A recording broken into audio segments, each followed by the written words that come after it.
오늘은 마태복음 21장 6절에서 11절까지 말씀 가지고 순종의 결과라는 제목으로 같이 함께 말씀을 나누겠습니다.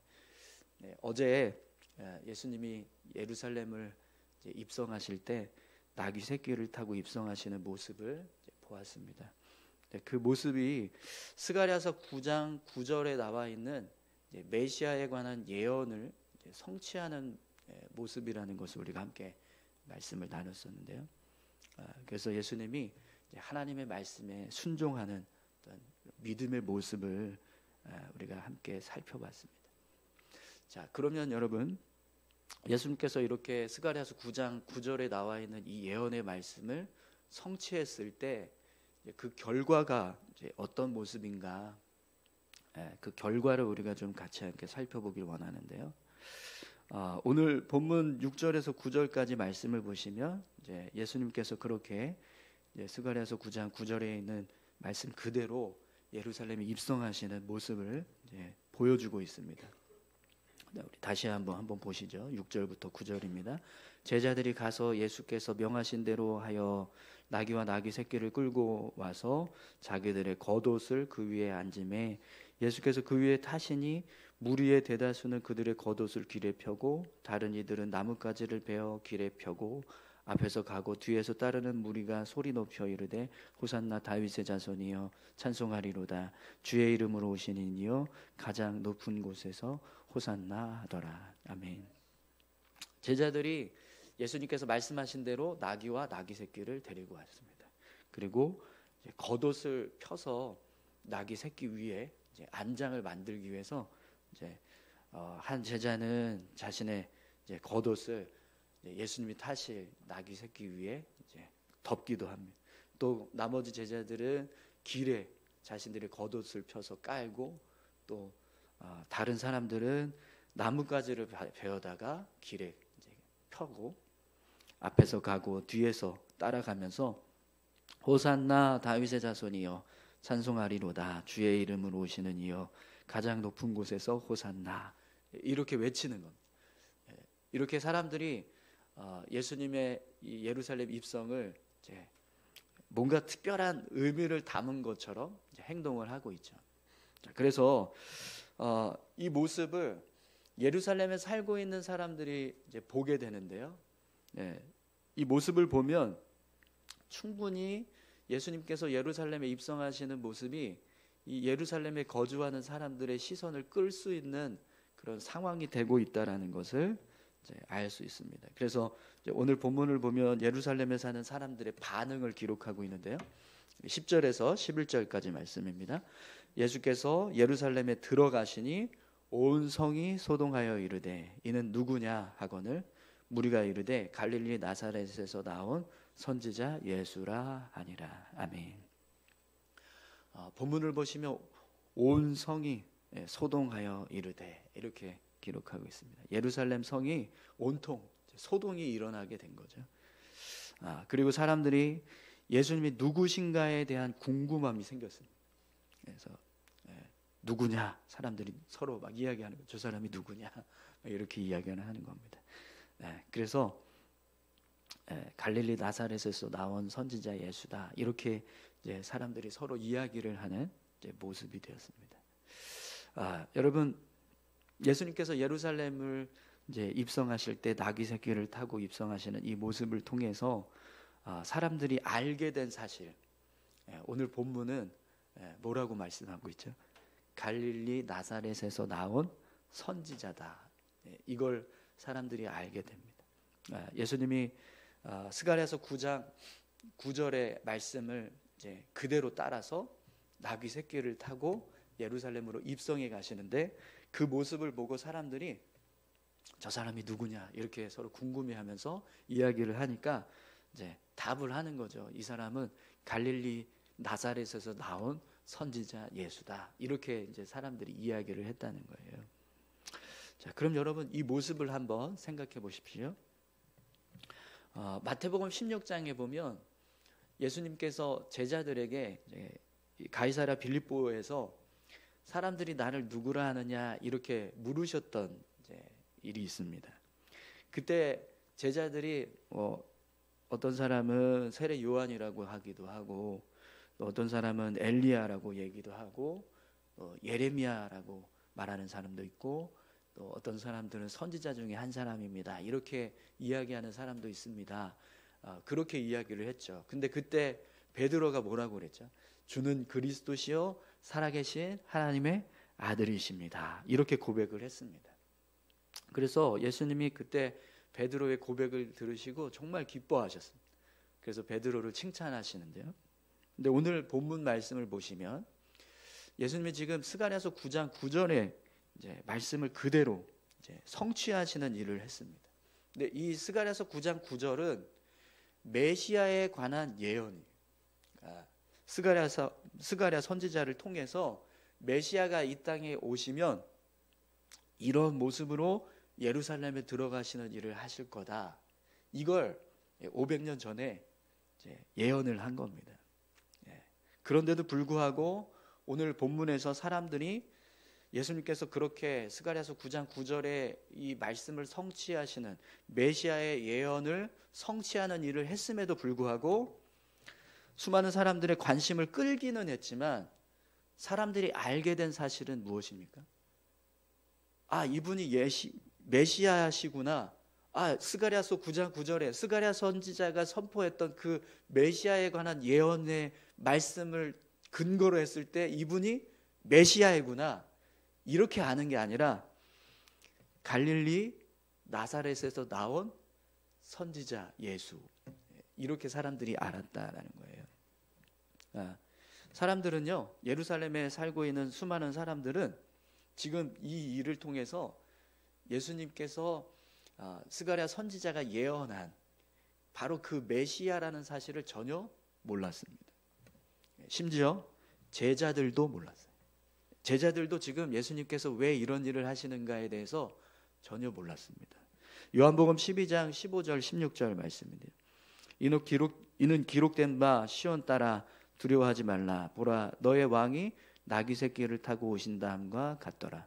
제자들은 처음에 이 일을 깨닫지 못하였다가 예수께서 영광을 얻으신 후에야 이것이 예수께 대하여 기록된 것임과 사람들이 예수께 이같이 한 것임이 생각났더라. 아멘.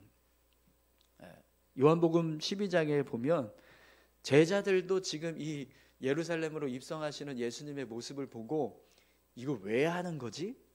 왜 이렇게 들어가시지? 여기에 대해서 전혀 이해하지 못했다라는 겁니다. 자, 그럼 여러분, 이 일이 사람들에게 예수님께서 메시아다라는 사실을 전혀 알려주지 못하는 지금 모습이 되고 있다라는 것을 알게 됩니다. 그럼 여러분, 과연 이 일을 행한 유익이 뭐가 있을까요? 스가랴서 9장 9절의 말씀은 분명히 메시아에 관한 예언, 예수님께서 이 메시아에 관한 예언을 성취하셔서 예루살렘으로 들어가신 거예요. 그러면 이 일을 통해서 예수님이 어떤 분이신가가 분명하게 드러나거든요. 이 말씀을 알고 있는 사람들이라면 이 모습을 보는 순간 예수님께서 바로 그 메시아구나라는 사실을 알게 된다는 겁니다. 그런데 오늘 본문을 보면 그런 사람이 아무도 없다는 거예요.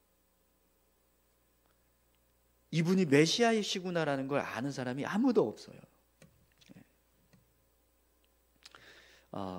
가이사랴 빌립보에서 예수님이 제자들에게 사람들이 나를 누구라 하느냐라고 했을 때는 그래도 베드로라도 주는 그리스도시요 살아계신 하나님의 아들이십니다라는 고백을 했잖아요. 그때는 그래도 베드로 한 사람이라도 고백을 했는데 오늘 본문에서는 이 예루살렘에 사는 사람들, 또 제자들, 예수님 따르는 수많은 사람들, 어느 누구도 이게 스가랴서 9장 9절에 나오는 메시아의 예언을 성취하는 모습이다라는 걸 아무도 아는 사람이 없었다라는 거예요. 그럼 여러분, 이게 도대체 이 일을 행한 유익이 뭐가 있을까요? 오늘 본문을 보시면 사람들이 예수님을 갈릴리 나사렛에서 나온 선지자다 이렇게 이야기를 하잖아요. 근데 여러분, 이 갈릴리 나사렛에서 나온 선지자라는 이 표현은 그냥 단순하게 예수님이 어디 출신인가 이걸 의미하는 게 아니에요.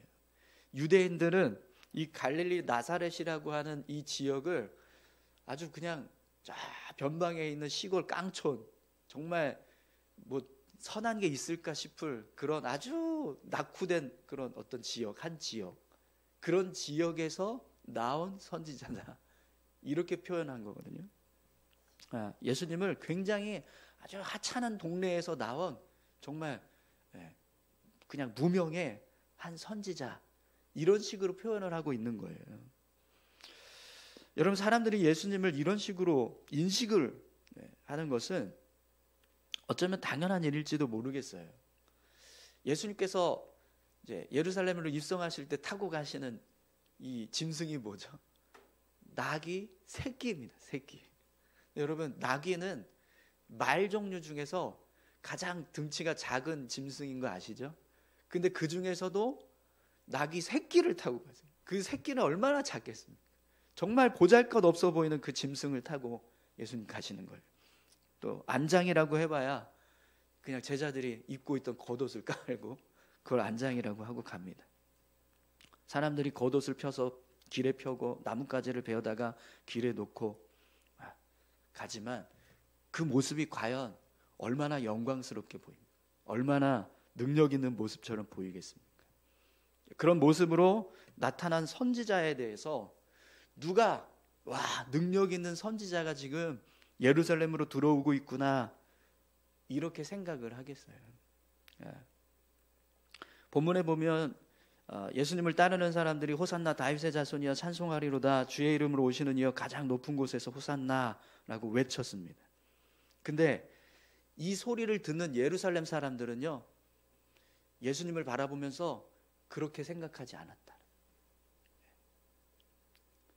호산나 다윗의 자손이여 찬송하리로다, 주의 이름으로 오시는 이여 가장 높은 곳에서 호산나라고 외쳤지만 어느 누구도 예수님을 향해서 그렇게 생각하지 않았다. 자, 그럼 여러분, 과연 이 일이 예수님께 어떤 유익이 있을까요? 오늘 본문 이후에 예수님께서 이제 성전에 들어가시거든요. 그래서 성전을 정화하시는 일을 하십니다. 근데 성전을 정화하실 때 그때 또 어떤 어린아이들이 오늘 본문에서 사람들이 외쳤던 말과 똑같은 말을 해요. 그래서 대제사장들과 서기관들이 그 소리를 듣고 분노함. 그래서 예수님께 막 따져요. 저 소리 들리냐? 사람들이 당신한테 저렇게 외치고 있는 거 소리 들리냐? 저런 식으로 말하게 해도 되냐? 막 이러면서 따져요. 여러분, 15절 16절 말씀 한번 보실래요? 21장 15절 16절 말씀입니다.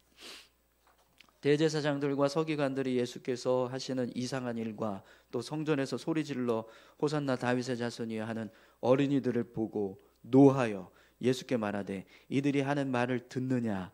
예수께서 이르시되 그렇다. 어린아이와 젖먹이들의 입에서 나오는 찬미를 온전하게 하셨나이다 함을 너희가 읽어본 일이 없느냐 하시고.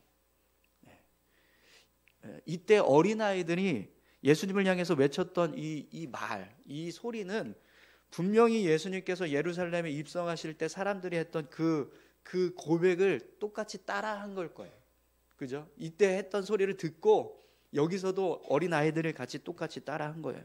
근데 그것 때문에 지금 어떤 일이 벌어졌어요? 오히려 대제사장과 서기관들로부터, 종교 지도자들로부터 예수님이 더 눈총에 나는, 눈에 가시가 되는 그런 모습이 되고 있단 말이죠. 사실 예수님이 예루살렘에 입성하실 때도요, 그때도 이미 예수님은 대제사장들과 서기관들과 바리새인들, 종교 지도자들에게 미움을 받고 있었던 상황입니다.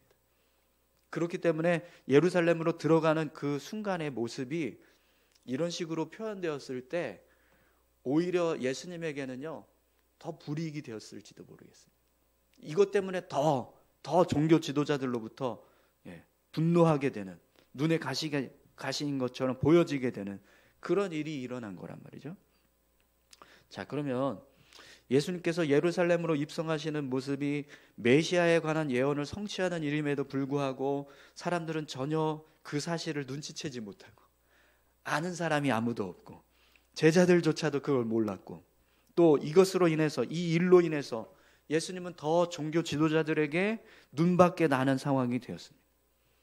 그럼 과연 이 일에 무슨 유익이 있을까요? 예수님께서 이 일을 행하신 것이 뭔가 이렇게 좀 그래도 유익이 있어야 되는데 도대체 이 일 때문에 얻은 유익이 뭐냐라는 거. 왜 예수님께서 이렇게 당신에게는 전혀 손해가 될 만한 그런 일을 하셨을까요?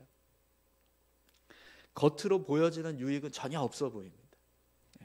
그런데 여러분, 겉으로는 유익이 없는 것처럼 보이지만 이 일을 통해서 예수님께서 어떤 분이시라는 것을 분명하게 드러내고 있죠. 하나님의 뜻에 온전히 순종하는 분이다. 예수님의 모든 사역이 하나님의 뜻 안에서 이루어지고 있다. 말씀을 성취하시는, 구약에 나오는 수많은 메시아에 관한 예언들 하나하나가 예수님을 통해서 이루어지고 있다. 예수님께서 그렇게 하나님의 말씀에 온전히 순종하면서 메시아로서의 사역을 감당하고 계신다. 이게 분명하게 드러나고 있습니다. 이걸 누가 보실까요? 사람들은 몰라요. 못 알아봅니다. 그러나 하나님은 아세요. 하나님은 내 뜻대로 이루어가고 있구나. 이걸 보신다는 거죠. 또 스가랴서 말씀을 보시면 이 일을 통해서 그리스도 메시아가 어떤 분인가에 대한 모습이 분명하게 드러나요. 이 예루살렘 입성하시는 그 모습을 통해서 보라, 내 왕이 내게 임하시나니 그는 공의로우시며 구원을 베푸시며 겸손하여서 나귀를 타시나니. 이렇게 스가랴서 9장 9절에서 말씀하고 있거든요.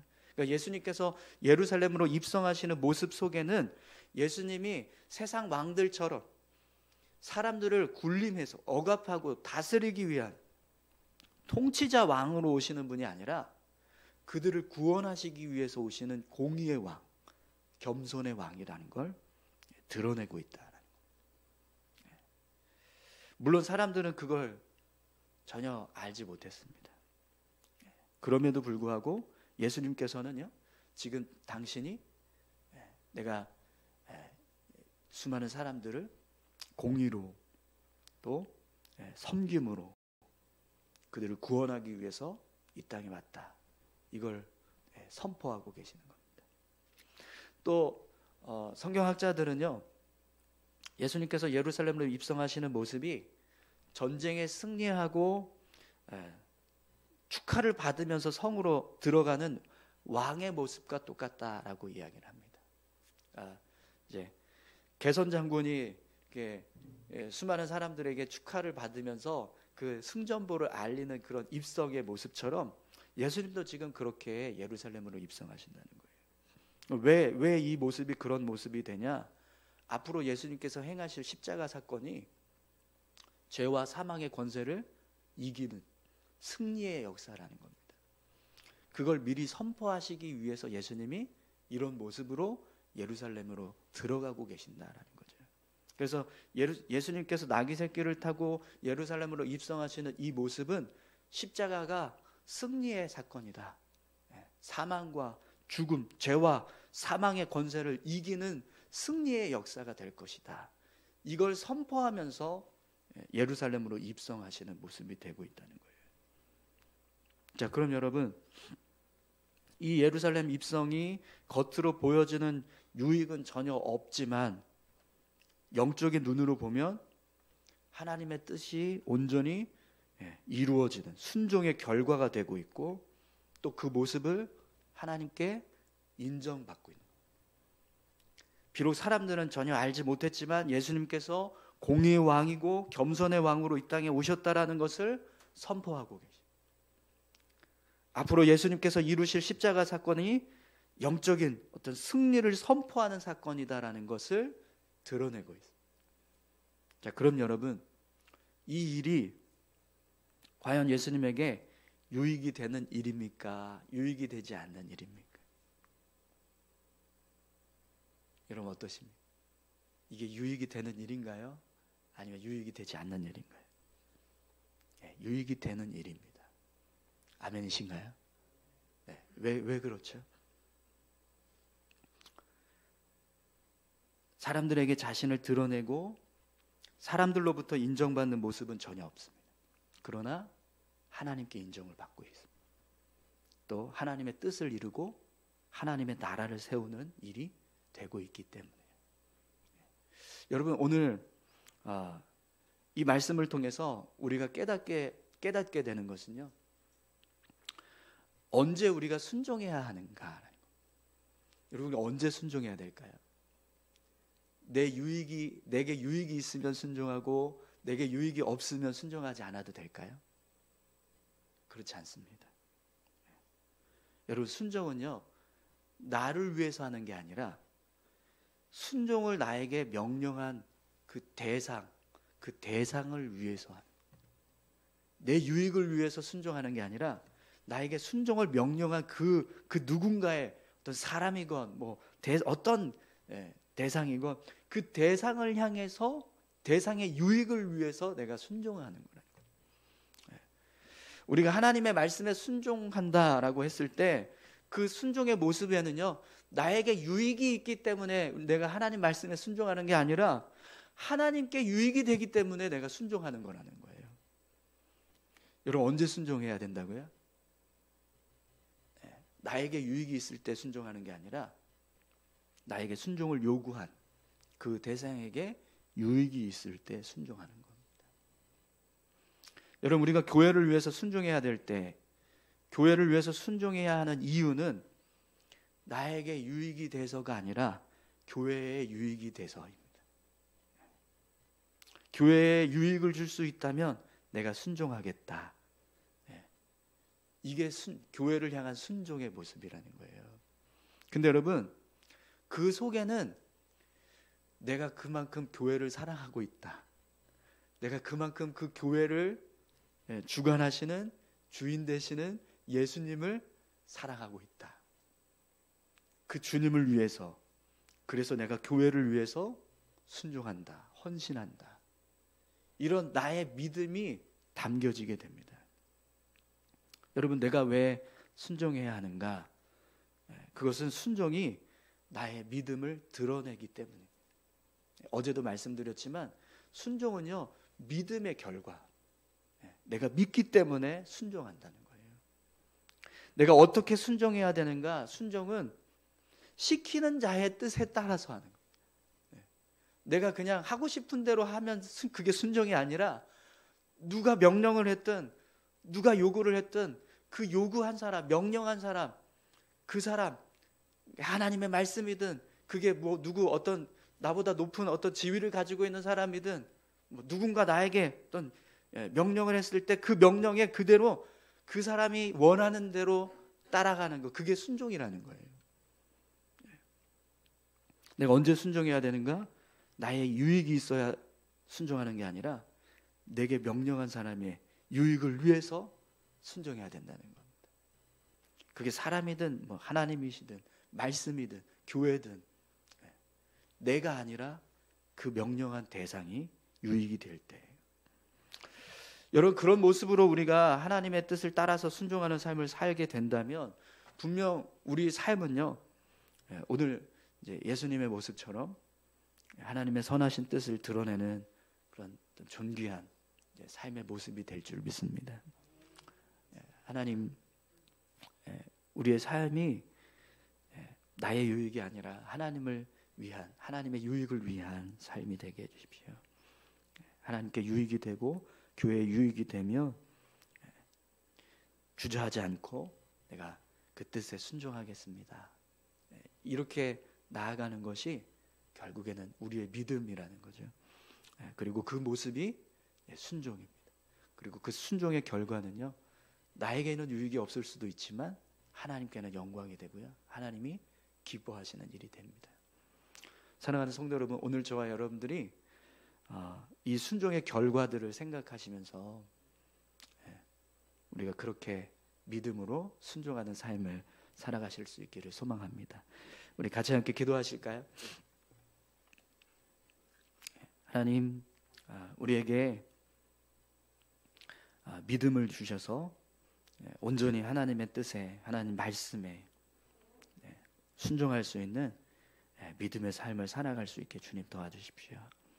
오늘 말씀을 통해서 예수님 겉으로 드러나는 유익은 없지만 그러나 그 안에 담겨진 영적인 유익들은 너무나 귀합니다. 그런 유익들을 생각하면서 우리가 하나님의 뜻에, 하나님의 말씀에 믿음으로 순종하는 삶을 살 수 있게 해달라고 우리 같이 함께 다 같이 기도하시겠습니다. 하나님 아버지 감사합니다. 아버지 하나님, 나에게 어떤 유익이 주어져야지만 내가 순종하고, 나에게 유익이 주어져